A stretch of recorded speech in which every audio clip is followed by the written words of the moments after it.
How to escape from prison. I've had some experience with that myself, but I'm an amateur compared to Dr. Paul Wood, who is the professional who has done this in a spectacular fashion.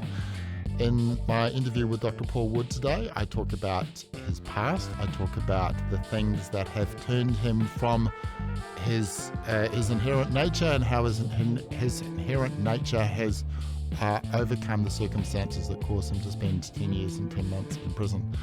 It's an interesting interview. I got a lot out of it, and I hope you all too. Thank you. I am here today on my podcast, Different Matters, at the MediaWorks studio to talk to Dr. Paul Wood. Dr. Paul Wood is one of the more interesting characters in New Zealand public square. Oh, stop it. He's written a book, How to Escape from Prison. Some of you will know Dr. Paul Wood's backstory. Those of you who don't, we'll come to that in a little bit. I was struggling about, so how do I start this conversation? And I listened to your podcast in preparation for this, Between Two Beers. And if you want an insight into Paul, the person, the man, I think that's a really fascinating conversation. So, but I want to start off on a slightly different tangent, and we'll talk about the prison years and the post-prison years in your philosophy. But I think you might be probably one of the best placed ever to answer this eternal question, Paul. Is it nature or is it nurture? It's never one or the other. It's always a combination of both. You kick for touch. It's one or the other. No, but you have to deal with this accurately, right? Like, the reality is that we have this debate, it's nature, it's nurture, but it's more like your genetics provide a recipe, and then the environment provides the ingredients, the timing, the temperature of the oven, and everything else. So genetics isn't like a blueprint, right? It just provides the outline of what's possible. And so, have you ever baked, Damien? Yes. Come on, let us know.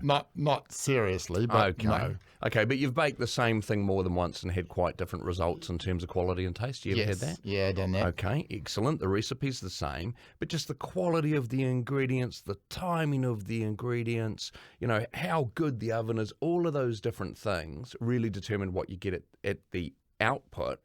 However, it's still within constraints, right? Like your genetics provide the constraints, but then the environment switches on, genes switches them off. It's always a combination of both.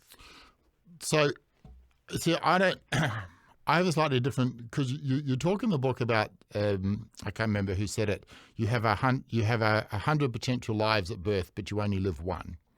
So we all have infinite possibilities, and the way I've experienced life is that my nature determines how I react to the nurture, and to that extent, it's kind of a free will thing, right? I don't have control. So from the moment I'm born, or even before I'm born, my DNA determines how I react to various things. Oh, this got Newtonian very quick, didn't it? So I don't see. I'm reasonably strong in the nature thing. I'm very much a determinative in that sense. What do you mean by Newtonian? A deterministic universe. As in Newton, yeah? Yeah, okay, all right. So you kick for touch on the nature versus nurture, but that's... Well, but let's be honest about it, right? Like, again, your genetics provide very strong parameters. I think of life like a haiku. Oh, my God. Hey. How did you get to that? Well, because a haiku, the Japanese poetry, right? Yes. It's like 5 syllables, 7 syllables, 5 syllables. So there's very tight constraints, and that's what your genetics provide. They provide tight constraints. But then within those constraints, there's lots of freedom in terms of what you end up with based upon environmental experiences. And I do love that idea that you have all these potential lives. But also what I would argue is that at any point, you can choose to move in a direction that leads you to a very different outcome in your story than the one you might get if you carry on the path you're on right now. Okay, choice. I want to so let's just flip on to choice. Let me just jump ahead to where I was going to go, because you say at one point in your book. So this is the point you make. So there's 2 questions I want to ask around this. I want to talk about a guy called Cowboy. I think it's really interesting in your story, and you write,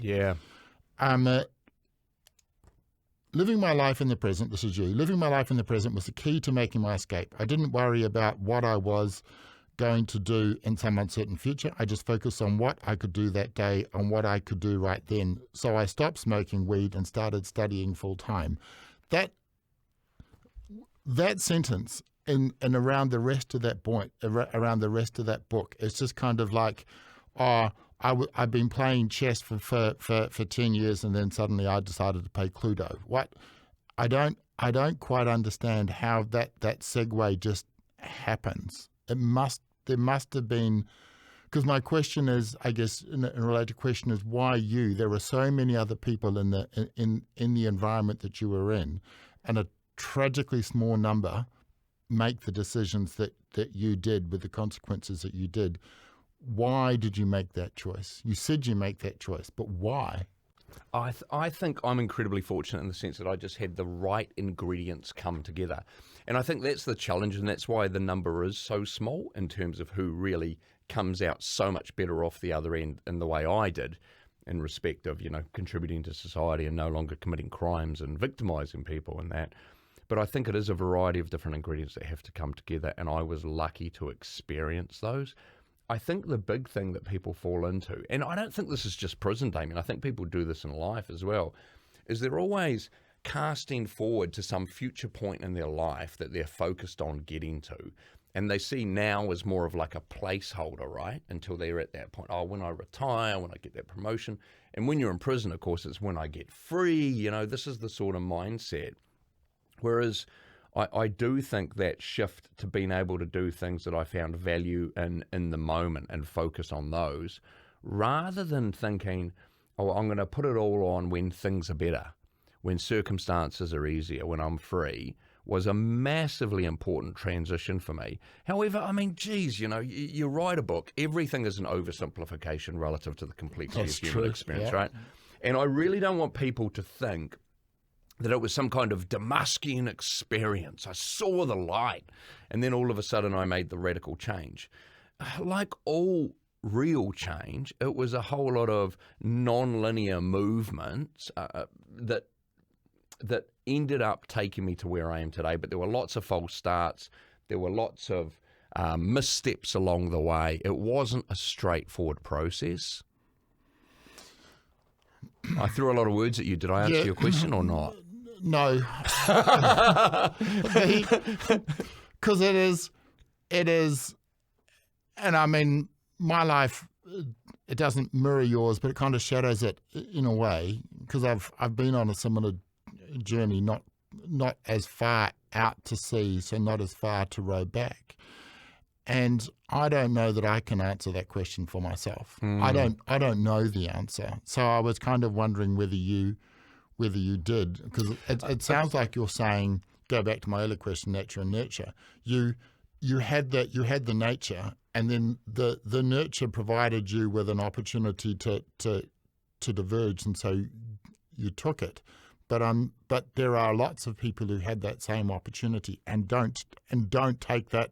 It's not like it's an easy opportunity. It's not like somebody says, "Oh, Paul, just go through this door." I mean, you had to fight to get into the room to be able to access the door. So it's not an easy or straightforward process. And it's not like you just say one day, "Oh, I'm going to start smoking weed and start studying." That is a really difficult process. Yeah, absolutely. And it was not a clear distinction, that's for sure. Like, I carried on smoking weed as I had as a coping strategy, and also just to not have to, deal with reality. I'm someone who has an addictive personality, that's for sure. If personality is the right word, I do think that's more of a genetic, neurological thing than a personality thing in the sense. But there was definitely overlap for long periods of time, and there was definitely relapse there. I think one of the things that's useful to keep in mind, though, is a big difference between me and most people, is I was raised in a pro-social environment. What do you mean by pro-social? What I mean is I had parents who were law-abiding, positive role models in terms of civil behaviour. And then I went off the rails in my teenage years. And going off the rails means there were rails laid down in the first place. Okay, interesting, yeah. And so if you look at something like the gold standard longitudinal study, right, in terms of human behaviour is the Dunedin study, the study that came out of Otago, where they've tracked people for decades now. And one of the things that came out of that... Some weird people in that study. Very weird people. I mean, yes, that's Oh. quite remarkable, eh? Issues of personal That's hygiene. inside joke for anyone who missed it. Damien and I have a friend in common. But one of the things that they found from that is that you have these people called persistent life offenders. And these are people who from a very early age are engaged in criminal and antisocial behaviour, aggression, total failures to comply with rules, that sort of stuff from a very early age. And then what happens is in their teenage years, they vanish. And the reason they vanish in their teenage years is that most teenagers are engaged in some form of criminal behaviour or antisocial behaviour. And what that constitutes kind of depends on the norms of your peer group, right? For some people that might be, driving with a passenger when they're on their restricted licence and shouldn't be, or underage drinking or such things, right? Whereas for someone like me, I would argue as well that I more meet the characteristics of adolescent onset offending, in the sense that I didn't have those very, very early hallmarks of an inability to behave in any situation that's more consistent with the persistent life offending. However, unfortunately, based upon my associations and based upon my own tendencies as well and those ingredients, the type of criminal behaviour I was engaged in as a teenager was significantly more serious than driving on a restricted with a passenger, and as a result I ended up in prison. So as a parent, you actually want your kid at 14, 15, 16 to be going out creating mayhem. Well, you want to know that that's normal, that that's what the vast majority of teenagers will do. I mean, to be honest with you, I would be more concerned if they're not at all now. In the digital age, I would be more concerned. I've got two boys. My biggest concern would be that they're socially isolated in their rooms watching porn and playing games. How old are your kids? Nearly 11, nearly 8. Yeah, see, I've got one. He's turning 12 on Friday. Yeah, right. And, for me, I want them out in nature. I want them outside. I do want them taking, risks in different ways in order to build resilience and learn independence. And so, to be honest, I would be more concerned if they're not out doing that stuff. Yeah. But I certainly wouldn't want them doing what I was doing either, Damien. Yeah, because you talk about late onset, because I don't know, man. I mean, some of the stuff you're talking about in the book. Yeah. It's, yeah. At 13, you were having unfortunate interactions with trannies. Yeah, smoking weed, getting blind, drunk, all that. Doing all the good stuff. I still want to talk about Cowboy, because I find he features in your book at two really significant moments. Let's talk about the drug bust. Okay, so Cowboy would be, I would say, the most notorious of prison officers, of prison guards out at Rimutaka Prison. His real name's Terry, and I have such amazing respect for him now, but it certainly didn't start that way. Mm-hmm. And so when I was moved down, I think it was when I was moved down from maximum security prison from Paremoremo, and I was placed in a classification block. And he is someone who was, from my understanding, represented New Zealand in wrestling. I think he was a Commonwealth Games wrestler, actually. But he is a big man, and he is a very physically capable man and not easily intimidated. And he and I certainly had disputes and run-ins and, mutual branch banging in the wing in terms of, attempts to display dominance. That's how I would put it. He would probably just say he was doing his job. You would have been 21, 22, something. Yeah, about that. And I used to get a lot of drugs into the prison, and there was one occasion where he went to search me, and I knew I was about to get searched by him. And so I had a canister of weed at the time on me, and what I did is I wiped my fingerprints off it and then threw it tried to do it covertly when we were on the way to the strip search room and we were walking through the outside yard. Yeah. There was grass, but he saw it, of course, because he's, geez, He's on before. tour. This is not his first rodeo. Hence the Cowboy, I'd never thought of that, but not his first rodeo, Damien. So he picks us up and he's smiling at me. And he picks us up, he's just holding this, and I'm sitting there thinking, great, put your fingerprints on this. That's excellent. Mine aren't on there. And so sure enough... Not your first rodeo either. No, it wasn't. And I've got to tell you, like, if I look back on it now, I was well adapted to my environment. Yes. And the norms of it. When you get institutionalized, and I don't think people can really understand this, but if you're institutionalized, a big part of that is that you actually, you internalize the norms, the thinking, and the behavior, which is consistent with what's seen and valued within your environment, what has you survive. And I certainly had that, and I had a very adversarial attitude towards the prison officers. Yeah. And my moral development was very low at that point. Yes. And so I saw that and I was like, okay. And then sure enough, so I end up getting charged with that. But I don't end up just getting a normal prison charge. I end up getting charged externally by the police because of the amount of weed there was. And this is a really interesting actual influence towards turning points for me too, is because I got taken along to the cells, and there's nothing they could have given me in terms of additional time. I was already serving a life sentence with a minimum non-parole period of 10 years. So there's literally, they can't give me time on top of that. Yeah. There's just the risk that, this might result in a longer, a bit longer in prison in terms of what the parole board decides. But this is years before I was eligible for parole, so I wasn't concerned. And I go along, and, the police are charging me with this, and I say, well, look, hey, have you checked it for fingerprints? That's not mine. That must have been planted. Yes. So I'm trying to throw Cowboy under the bus here, okay? You are. So I couldn't have been more dastardly towards him, really. This is a guy whose career I'm trying to negatively impact at this time. Yeah. And the police, they don't check it for fingerprints, but what they say to me is they say, look, hey, we're actually going to drop the charges because, we're not convinced you're actually guilty here. That's what the police say. And so for me, this was my first experience of dealing with the police where it didn't feel that they were just out to get me in some kind of adversarial runs on the board kind of competition, because my adolescence had certainly had that attitude and that experience, that it really was weren't the police looking at Cowboy at one point? Well, that's the reason, right? As they said, we're not 100% convinced that you're guilty of this, and the implication you had the of opportunity to pursue that. Yes, and you didn't. No, and that's because even though I was someone who was behaving in such an abhorrent way in terms of what you consider to be reasonable behaviour, I did have a gut feeling, and I knew this was the wrong thing to do.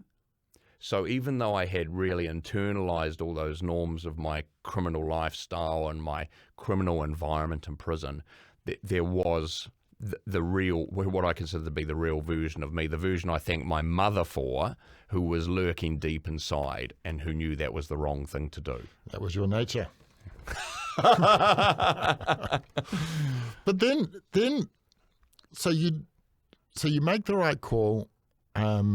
But then Cowboy, at a second point in the book, yes, because you had opportunity to go to I can't remember now, a low security. Lower security, yeah. And he was supportive. Yeah, well, this is the thing, right? So I had spent my whole time at this point high, medium to maximum security prison, and I'd never experienced lower security.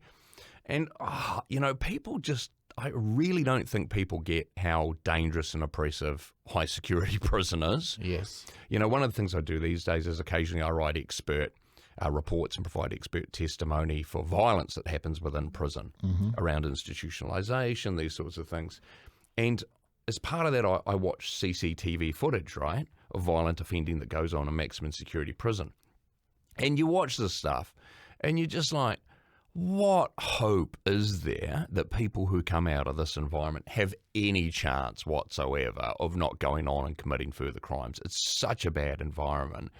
And anyway, I had this opportunity to end up in this lower security unit, and I ended up there. I arrived there. But then the unit manager immediately called me in and said, hey, look, we've made a mistake.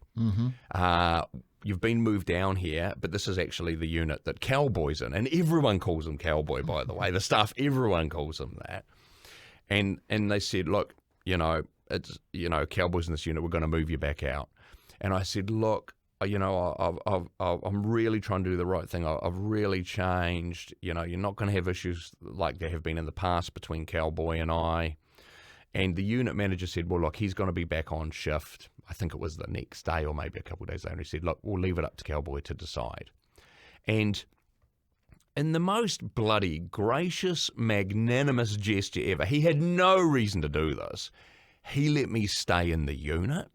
He made that choice, even though I'd been such a total scumbag to him over all of these years, had caused nothing but trouble, had tried to negatively impact his reputation, all of this stuff.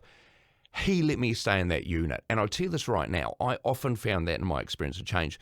It was the guards who I'd actually had the biggest issues with earlier on in my sentence, physical confrontations, other things like that, who had no reason to give me a chance, who actually were the biggest supporters of my change and really bent over backwards to help me, people like Cowboy. And I'll tell you something else, Damien.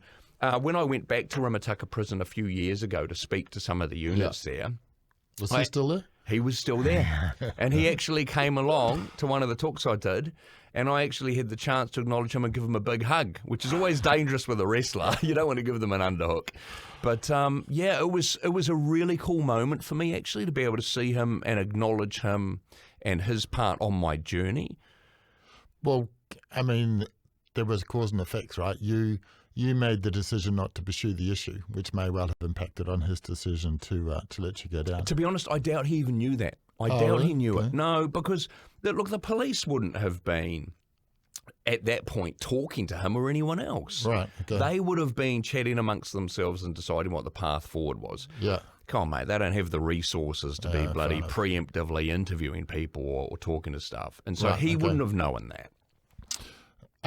It's interesting. I did a story I was writing for Herald on Sunday at the time, and I went back to some of the prisons, minimum security prisons, and I went back, and it was 2 decades after I was released, and 3 of the guards were still there 2 decades later. Talk about a life sentence. It's a bit like that, eh? It's one of those ones where they need to read your book, How to Escape from Prison. It's so funny, though, like the different attitudes, eh? Like there are some staff members that, like, when I get the opportunity to go back, who I know well, I'll give, a big hug to, and it's really cool getting to see them, and I think for them getting to see me in terms of where I'm at. But then there are others, and I heard this, I remember hearing this about 10 years after I'd been released, where like one of the guards at Rimutaka was still like, oh, he'll be back. It's all a con. It's like, and you were. But there's just no changing some people's minds, eh? And that's okay, that's just individual differences. But yeah. I know all about that. I want to talk about violence in prison because I found that there was two types of violence. There was real violence, and then there was performative violence. And I was involved in a couple of real violence, but most of the violence I felt was performative. And I was kind of really there, because I was only there for about 16, 18 months, I can't remember. But it kind of dawned on me right at the very end that the violence in the medium or minimum security that I was involved in, it was a form of recreation. It wasn't real. And when somebody went down, that was, it almost never went beyond there. I did see, and I was involved in a couple of, real violence. But I have this theory, which might be complete bullshit, but like a lot of my theories, I suppose. When you're inside, one of the things that you lack is intimacy, real personal intimacy, physical intimacy. But when you're involved in a fight, that is intimate between you and that other person. It's not a sexual thing, but there is a very profound human connection between you and that other person. And when I go back and I think about some of the scraps that I involved in, some of them were voluntary. So I was bored, I was restless, I wanted to do something, and normally there's a slight I'd let it slide, but sometimes you know what? Nah, let's go. But there was never any serious risk of injury for me or the other person. It was a dance.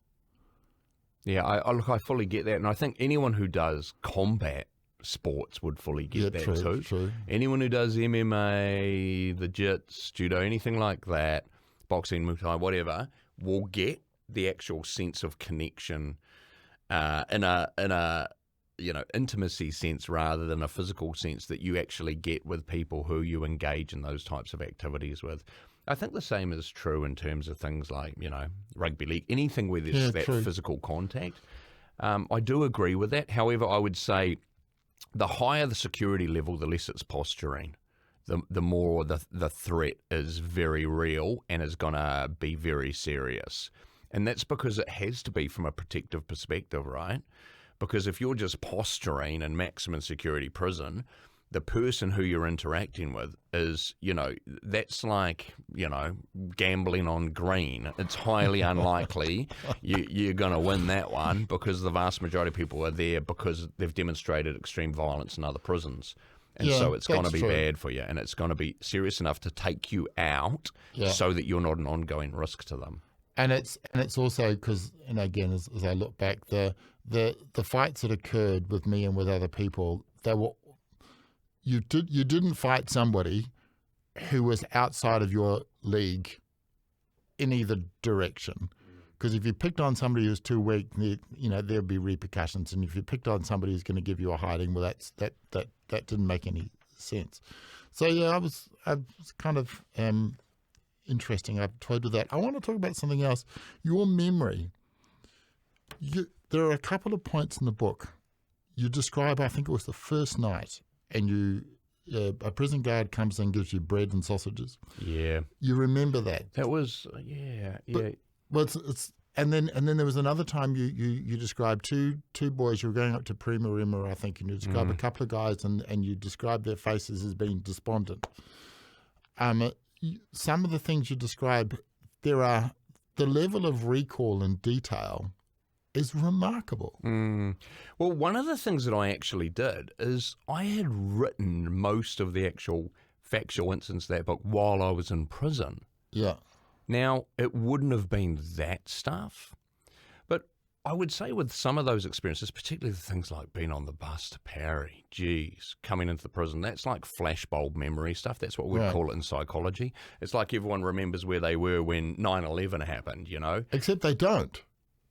Well, they've done surveys of this, and they say, where were you when Kennedy was shot? And then they blah, blah, blah, blah. And then they go back 20 years, and then they ask them, where were you when Kennedy was shot? And like about a third of them have got it completely wrong. Yeah, and look, hey, the fallibility of memory is a really well-documented thing. Well, because you talk about that as well at one point, absolutely. The Hamlet incident. Yeah, so, again, what I'd say is for me, those are flashbulb memories. Yeah. So they very much stick in my mind because they're such emotionally laden experiences in terms of the trepidation involved, the anticipatory worry and anxiety, those sorts of things that I definitely didn't have words for at the time, right? However, the accuracy of it, it's a tough one, right? Because every time you recall something, you're recreating the memory. That's what we know from psychology. There's not fidelity there. It's not like replaying a tape. Explain that. So let's say, for example, when I remember right now what I had for breakfast today, I'm not replaying a tape in my brain. I am drawing upon, my sense of what occurred, and I'm recreating it in my mind. Now, every time I do that, it's not coming out exactly the same. So what I'm trying to acknowledge here is that, what I've got in there is to the best of ability how I recall things. But that doesn't mean that there's 100% fidelity. Even when you were asking me before about the timing, I was trying to think, now, was that before Parry or after Parry with Cowboy? It's a fallible thing, memory. I didn't keep a journal, and my recollection of, I have images in my mind of it. But for me, the entire, I went in sober and came out sober. Although ironically, the last time I had a drunk was in prison. But I find that the difference between us in that respect quite interesting. Although I would have been in my mid-20s and I was a tourist relative to you. You really went there. I just wandered in to have a look and kick the tires. Yeah, long enough to get a true sense for the place. But one of the things as well that I did is when I decided I wanted to start writing about this when I was in prison, is of course I accessed all the incident reports on my file as well. And so those are all the reports that are written by guards. Are we entitled to that? Freedom of Information Act, 100%. Now, there will be parts of that are redacted to protect, witnesses and informants and things like that. But absolutely, again, and hey, look, I only was aware of this because of my friendship with Yogi, the mongrel mob armed robber and escape artist, who I mentioned in there at one point, and who was the one who really encouraged me to actually learn and to do so in a way that could help me have a better life in prison by understanding the rules and regulations, and it's things like that. Just before I leave off the nature and nurture thing, because I find it's because I've got a 12-year-old kid, right? So this stuff plays on my mind, and so I'm reading your book, I'm thinking about my life, and I'm thinking about yours, and you're right. We're usually quite young when we start going off the rails, and we don't usually notice it. The world as we see it is our normal, and it's often impulses channeled in the wrong direction that are to blame. We're social animals. Everyone, young and old, needs to fit in, and this desire to be part of a tribe and to enjoy status within it that often drives us. And I struggle with that because it's true. I guess that's probably why I struggle with it. And so, as we throw our children out into the world, the older they get, the less control we have over the environment and the impulses that drive them, which was also the case with you and your brothers. Yeah, look, I think a couple of things come to mind that I think are helpful to think about here. And by the way, when I say it's nature and nurture, I don't want to downplay the impact on genes. There's a joke in evolutionary biology, which is, everyone's an environmentalist until they have their second kid. And and you have your first kid and you're like, oh gosh, everything I do so influences who they become. Then you have your second and you recognize the genetic shuffle.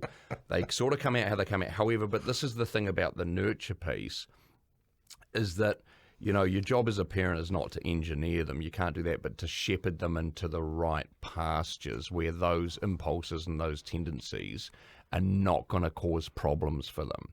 And while I would say that in those teenage years in particular, you lose so much of the control you have around that, you can still influence that. I mean, for example, making sure that your friends are, to the best of your ability, influenced to want to associate with people who have pro-social interests, who are interested in sport, who are interested in achieving academically, who have things that occupy their time, is a crucial piece of that. My parents, for example, would have been interested in that. But my mum was in the process of dying, and that was the full focus of their energy and attention. And it would occasionally come up, like Dad would try to get me to do something sporting, because I'd always been into that when I was younger. But again, he didn't have the bandwidth to be as focused on that as I might be with my kids. And of course, I come from a situation where I have financial and intellectual resources to devote to this stuff. And I'm very wary of what the influences are on those kids. But I'm also, I think, realistic. I sometimes deal with parents where I think you're excessively worried about stuff you don't need to be that worried about.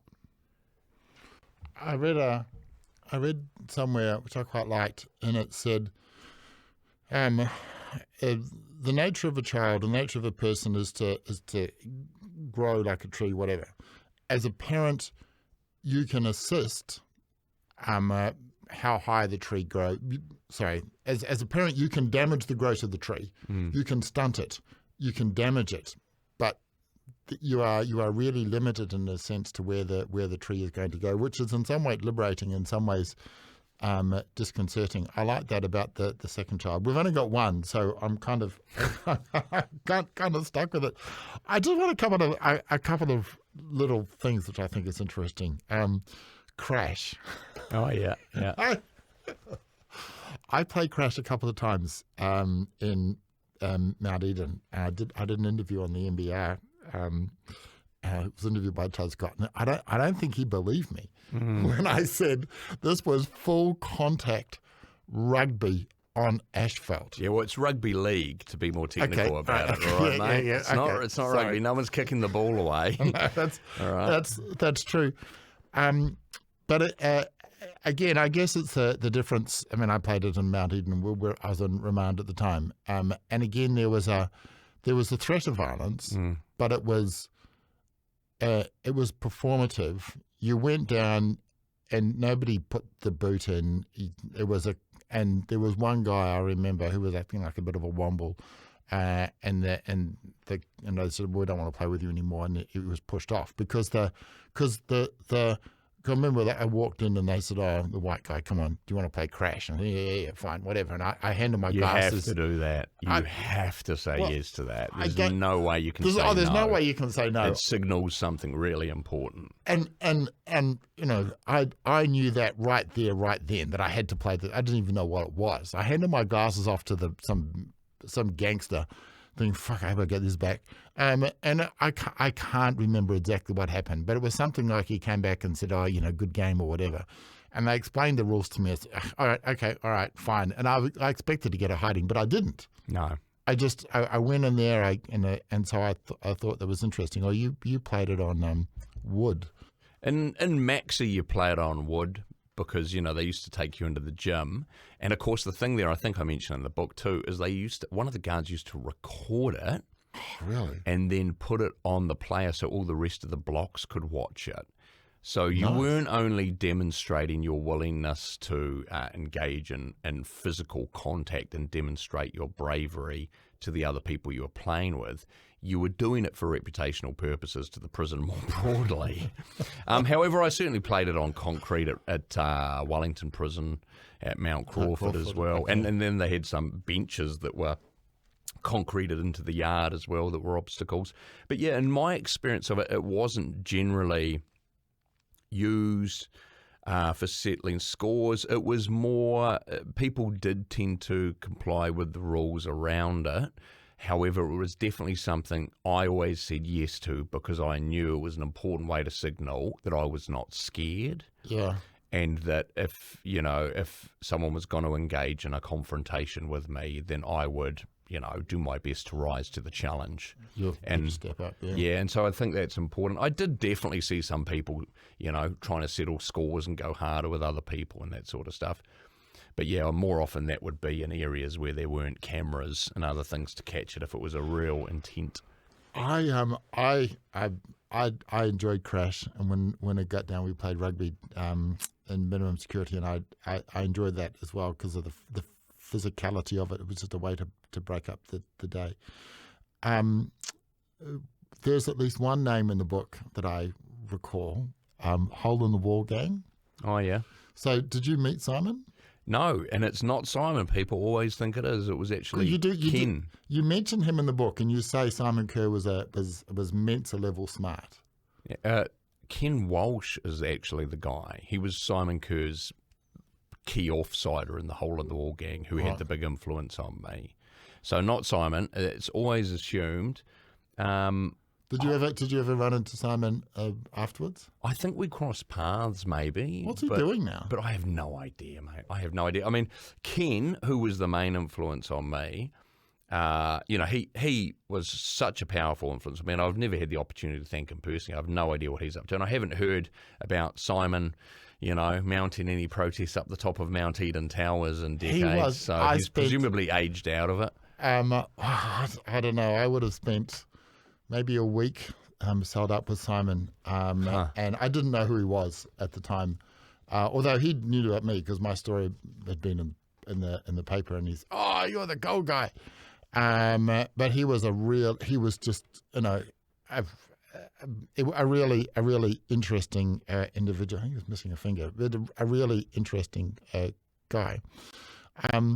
But speaking of influence, John Barlow. Yeah, because John Barlow was he twice convicted? No, he was convicted on his third trial. He was twice. No trial. Twice, Hung jury, yeah. and then the only time ever in New Zealand law was pursued a third time for a third trial.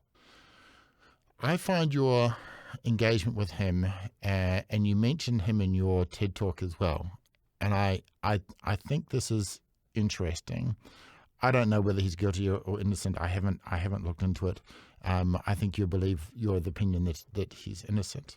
But I want to talk briefly about the dichotomy between I don't actually think it matters. It matters in the sense of whether he did the crime. But it doesn't matter in terms of impact on me, right? Exactly. Yeah. That's what I think is really interesting, and that whether he's guilty or not, that's Schrödinger's cat in the box. The ability to assess the individual on what he is doing and his contribution now, I think, is quite powerful, and that's what I take from your interaction with John Barlow, but that may not be what your that's exactly right. And look, I just think he was innocent on a variety of different levels in terms of my reasons for that. Like they got in this bloody FBI expert for the third trial who testified to the, bullet lead analysis. Was this the Happy Valley? All of this stuff, but all of that expert's evidence was then subsequently discredited in the US because it was junk science, but that didn't have any impact on John's conviction. But also as well, other people in the criminal underworld who, felt that wasn't done by John, but was done by people in the criminal underworld. So I've got my reasons for that, but also is, again, observing John's behaviour in prison. Yeah. You see people in very challenging circumstances in prison. You see how they respond to pressure, and I never saw anything that indicated to me that at 49 years of age, happily married and very happily married, still with his wife, who stuck with him this whole time, the most unbelievably brilliant woman, Angela, and his great kids, that at 49 years of age, success that he was, he decided, you know what the best solution is? I'll kill a couple of people. It's just never made sense. But that's beside the point. The point is that he massively positively influenced me and mentored me when I was in prison in a way that was just such an accelerant for my ability to get out and have a successful life. You're also right, because you're right. So you come out, there was an interaction with a journalist. For one reason or another, you end up completing the PhD. I think it was your thesis supervisor said, you should just abandon it as a means It was Dr. Paul Inglet, my great libertarian influence, which you should appreciate. He is the ultimate libertarian. To give you an idea, when I worked for his business, you'll love this, Damien, the server, the hard drive that the business used was originally called Ayn Rand. I kid you not. And if that doesn't tell you what a strong libertarian streak this guy had, nothing will. He's part of the objectivist society. Oh my He is deep. Deep. He is. Yep. Okay. Lindsay Perigo and Dave Henderson territory. Okay. Let's talk about. You come out, you do the PhD, and then you write in the book, I think I've got it written quote somewhere, that you agree to an interview with a journalist. So you're living under the radar. Yeah. So this resonates as well. So you were living under the radar, and then the veil is lifted, and the spotlight's on you, and everybody knows. Yeah. And so now the two aspects of your life, I guess, for better or worse, are kind of intermerged. That must have been, you would have known it was coming. You'd met your wife, Marianne, at that point? No, not at that point. That was still in the future. So you're the uncertainty about how that's going to be received. So just talk me through that, because that is a hell of a thing to go through. Yeah. Or was it? I shouldn't presuppose that. It was definitely a massive period of uncertainty, and uncertainty is inherently challenging for us as a species, right? We dislike it. It makes us feel unsafe, unable to predict the future, all of that. And so basically, I had this professional career working for this ultra-libertarian and his, fantastic co-founder, Dr. Sarah Burke, who's an absolute legend as well in the industry. And I had worked for them, and I loved working for them because it was a true meritocracy. It really was. And my background wasn't seen as an enabler or a hindrance. It was all about my performance at the time. However, it was like the sword of Damocles for me in the sense that I would be having these meetings with clients who I'd get on really well with, who I'd established this trust with, who I was delivering good work for. And then I'd be sitting there and I'd think, gosh, I wonder how they'd respond if they knew about my background. And so it would always be taking up a bit of mental space in my mind, that sort of worry, that concern. And it didn't feel like a completely authentic sort of representation of who I am. And I'm not saying that you need to bring your whole self to work. You bring your best self to work, not your whole self, right? But it was definitely something which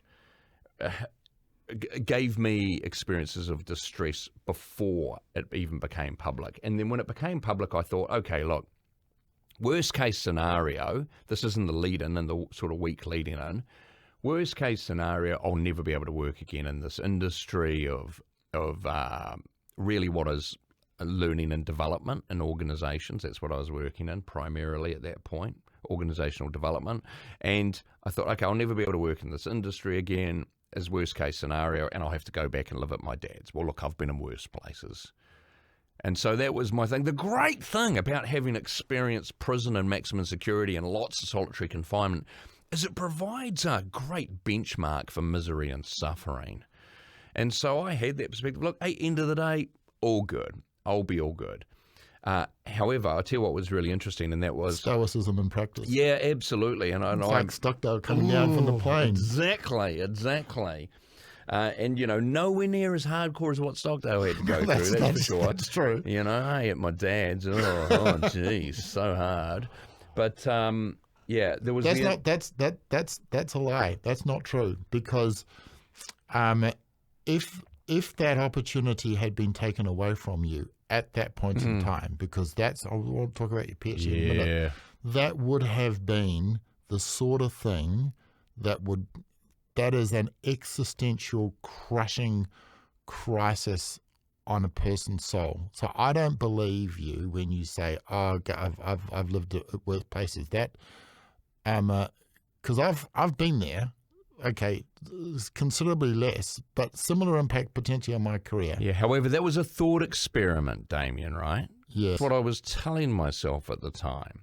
Yes. It's not necessarily the same as if it had happened and what that would have been like. I'm confident I would have coped, but what would have then gone on, who knows, right? In terms of exactly what my life would look like, but it didn't.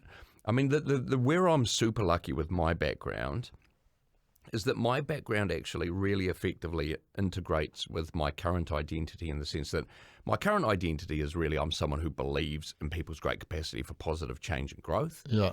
I believe that getting better at who you want to be personally and professionally is a lifelong journey, and it requires work, and you're going to get far further if you're deliberate about it, right? Yes. And so that's my professional lens. How my background integrates effectively is that my background demonstrates it's not just the theory, that I know what it is to change and grow. And so I'm really fortunate that it's able to integrate effectively, and I'm able to see value in it. Whereas I think it's way harder if your background is just like some point of shame or remain so, and it doesn't serve a positive function now and going forward. And I'll tell you something else that's way harder, and I've had this conversation with someone recently that made me think of this.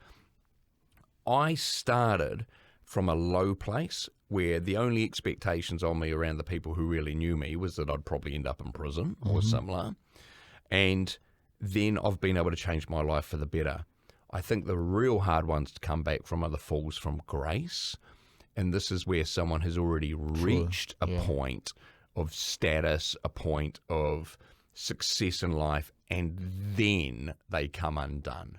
I think that stuff is way harder psychologically to come back from, and also in terms of people's acceptance of it. For me, I'm really lucky that the people who want to work with me, the people who believe in trying to develop employees or trying to personally develop that sort of stuff, those are people who, again, look at my background and go, okay, or he's had his own transformation or experience. So that's a positive. Whereas the people who don't believe in that capacity to change, the people like that guard I mentioned in Paremoremo Prison, it's all just a con, he'll be back. Yeah. Those are not the people who employ people like me anyway. So I'm quite cloistered in my life now in terms of the people who I get exposed to. But I do occasionally get reminders of how I'm perceived by other people, and that's a good reality check. Yeah, I got a smack by a High Court judge the other week, and it was a kind of a judge was not impressed with my testimony. He said I was not a careful witness, and I go back and it undermined your own view in yourself, and it's kind of, I was surprised at how fragile my own view was. So talking about this, once a cat was out of the bag, the sense of impending doom was gone. So this is after the story broke. Everything felt cleaner. I had spent a lot of time talking to people about the need for authenticity in our dealings with the world and our dealings with ourselves. And now here I was at last feeling authentic. I think that's pretty powerful. I like that. It's you are the embodiment of your own philosophy in a way. Well, not in a way. You are the embodiment of your own philosophy, but I want to come back to your philosophy. I like this. This is your PhD topic. Yeah. Okay. This is what... Okay. So you chose this in like year 9 of your prison sentence, right? Oh, geez. Or thereabouts. Nah, probably 8, maybe. Okay. Yeah, 8. Something like that. All right. This is Paul's PhD. as you want it, Brace yourself for an interesting title. Well, this is the expert that I got. How differences between people in intelligence, personality, and integrity could be measured in combination, and how these findings could be used to improve selection decisions and performance in the workplace. I left out the other stuff at the top because I read that a couple of times to think, okay, I need a bigger dictionary for this. But the thing that caught my mind was to say how these findings could be used to improve selective decision and performance in the workplace. And my note to myself is, dude, you're in prison. What did you know about the workplace? But so deal with that first, right? So because I have a theory in my head and I want to explore it to you, but I want to hear your explanation as to why, because you would have been 27 or something at the time. Yeah. So almost all of your adult life had been in incarceration. Your mind had escaped the walls, right? So you had left prison intellectually, if not physically, I think it's fair to say. But that is an unbelievably audacious topic. This is like, hey, Dr. Paul Engler, my libertarian friend and my great academic mentor. So, look, I had started down the path of education. I had done an undergraduate degree in psychology and philosophy, and I was studying purely stuff I loved as opposed to stuff that was focused on a career. You know, I was then about to embark upon a degree in classical studies because, again, philosophy, psychology, classical studies, can you imagine that's like the trifecta of employability, Damien? But that's when Dr. Engler entered my life and he said, hey, why don't you actually do a postgraduate qualification in this sort of area in psych, because that'll actually make you more employable upon release. And so he was the one who started me down the path of pragmatic choices around what would actually advance my possibilities on the outside. I then did a master's degree, and for the thesis component of that, his company lent me data from their psychometric assessments that was anonymized that I could use for the statistical analysis of, hey, how different personality traits and abilities relate to each other, so on and so forth. I had done that, and so my PhD actually just built upon the previous work I had done in my master's thesis. I already had deep expertise in that area. However, your point is such a good one. It was all theoretical for me. I had never been in a workplace. All of this stuff was reading. Prison is a workplace, I suppose. Well, and you know, it's its own environment. But all of it had been stuff I read about. And let me give you an example of the beautiful realities of that disconnect between the theory and the reality. I remember when I got out and I got a meeting with one of the Harcourt's franchise owners. And Harcourt's are awesome. I've worked with heaps of the real estate companies. I love them. They're great people. You really do, you can't rest on your laurels. Anyway, I got a meeting with this guy. He owned multiple franchises in Wellington. And I went to this meeting, and I'm trying to pitch psychometric assessments, right, for recruitment. Exciting stuff. Yeah. And I know the research here, Damien. So I ask him, hey, so what is it that makes a really successful real estate agent? And I'm expecting him to name these personality traits and abilities which are consistent with what the research shows contribute to high performance. Because all I know is the research. And what he says is, mortgaging a young family. Because those are motivational factors that make you want to earn money, right? If you've got a mortgage in a young family, you're motivated to do the money. And for me, that wasn't in the research. Yeah. And I didn't know where to go from there. I walked away from that meeting having sold nothing because I was confronted with reality versus what I had just read about in these, academic journals around what worked. And so, that was definitely... That's good. I like that. Yeah, it's again, so just to acknowledge that disconnect between me reading about all this stuff versus having actually had experience in the workplace, quite different things. But it also, I think, the reason why I mentioned that and the reason why I like it is it's an indication. You could say, that was audacious and arrogant and all the rest of it. But I think it indicates that there had been such a mental mind shift in your own sense of who you were that you could think, that is something that I could achieve. That is because you're right about doing the exams or whatever inside the prison cell and whatever, and then being surprised that you passed. And it's like and there's this slow, organic's the wrong word, but the slow evolution in your realization of the underlying skill set and talent that you had. I like the word emergent, by the way. I really like that word, and that actually is a word that came to mind when we were talking earlier around, me focusing more on the here and now than some future point. My life has been emergent in the sense that the vast majority of the work I do now at conferences, leadership, that type of stuff, I didn't know that existed when I started down this path. But it has emerged for me as I've continued to just make those steps forward and pursue the opportunities that present themselves. What would you have done had life not taken the trajectory that it did at 18, career-wise? Army. I had already started my enlistment for the infantry. And anyone who knows me knows I'm a massive Defence Force fanboy. And, that was my intent, was to join the infantry. And if I was living the dream, to get into either the Intelligence Corps or the Special Forces, the SAS had always sort of been what I'd thought would be the ultimate. Right, okay.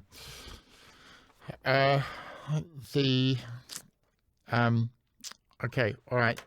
I think I probably covered just about everything. Just a couple of little things I want to tick off before we go. When I was reading... You write about was it Courtney Mall or something? And Courtney Place in Wellington? You're running away from the cops. Oh, Karori Mall. Karori Mall. You're running away from the cops and you're jumping over buildings and you got away or whatever it was, all right? Well, I wouldn't exactly say jumping over buildings, but I get you. I was on the roof. You're on the roof. Yeah. And I was reading that and I was thinking, okay, all right, so there's the stuff about Boyd, which I haven't really speaking about because I don't, and that is elsewhere if people want to listen to it. But you're proud of that. Yeah, there is definitely an element of that. Like I look at it and I go, God, I would not want, my kids to be doing anything like that. However, when I do look back at it, I think things like that provide a glimpse of insight into the fact that I could be quite adaptable, and that if that was focused in the right direction, that could do good for other people. But at the time, it wasn't. And it's also when you were sent in to rob to burglar in an empty apartment, and it turns out people were there. Yeah. And you say, "Oh, is this Norm's place?" Yeah. It's that. So because you meant to regret, and I, sometimes I do something that I have very conflicted views on that. But I go back and I look at that and I was reading that and I says, there is an element that Paul's thinking about that and thinking, fuck yeah, that was at the time, at the moment, you made a split decision that was really smart. and courageous. Like, regardless of the circumstances, there is an aspect to you that comes through, and I think when you're writing about it, you're not denouncing that side of yourself. You are saying this is the individual that was there all of those years ago. That was the organic you that, okay, went off in a different direction. But those skills and those talents are it took a while to be pushed into a different direction, but they were there then, and you're proud of it, and you should be. Yeah, it's an interesting one, right? Because that's a tension to manage in the sense that, what do you mean, attention to manage? Well, what I mean is that there is an expectation by some people that every wrong you have done, that you look back on and now go, okay, that wasn't a great way to be behaving, that you should just be constantly wringing your hands around that and just constantly experiencing distress and emotional impact from it. But actually, look, if you want to live a functioning life going forward, you need to be able to integrate those experiences in a healthy way in terms of the learning from them. If you are looking back with constant distress around your previous actions and behaviours, all that does is weighs you down and stop you actually progressing forward effectively now. So I would say, I look at that and I go, geez, I don't want my kids doing anything like that. However, I can look at it from the time it was and where I was at life. And again, those glimpses of how I could turn some of that energy and some of that fast on the feet piece to a positive effect. Paul, thank you so much for taking the time. I realise you are an exceptionally busy individual, and you've been very generous with your time.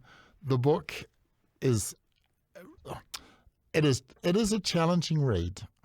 It's an easy read in the sense you get through it quickly, but it's a challenging read because it does kind of confront some of your, for the readers, it confronts some of your preconceived notions about who people are and how life progresses. And, well, from my perspective, I got a lot out of it. Do you know what I find particularly interesting about it, Damien, is the parts people respond to alike? Yeah. Like, I remember one of my brothers going to me, like, it's pretty boring after you get out of prison. But then I've had someone else go, I just skimmed through the prison bit so I could get to the when you meet your wife, but and all this sort of stuff. So, look, hey, different things. I super appreciate the time. Yeah, it was published a little while ago, so if people are after a copy, your best bet is like Audible or Kindle or online, Mighty Ape, stuff like that. Yeah, it's available online. Yeah. All right, and where else can people find you? They can pay you money to come and indeed to actually practice my craft, which I'm always trying to get better at, and like to think I. So what actually is your day job? So what I spend most of my time doing is either running workshops within organisations which are about leadership development, navigating complexity, or in the emotional intelligence space, so being able to more effectively cope with and recover from stress and pressure, perform at a higher level, but also manage the emotions of others. So that's my core craft and professional background. But then I spend a lot of time speaking at conferences, and that's where the show pony is on the loose, Damien. This is funny. This is the guy who said, "Oh, is this Norm's place?" It's the same guy, just separated much by better pastures, man. Again, better pastures. All right, okay. We'll wrap that up. Paul, thank you so much for your time, Pleasure. Dr. Paul Wood.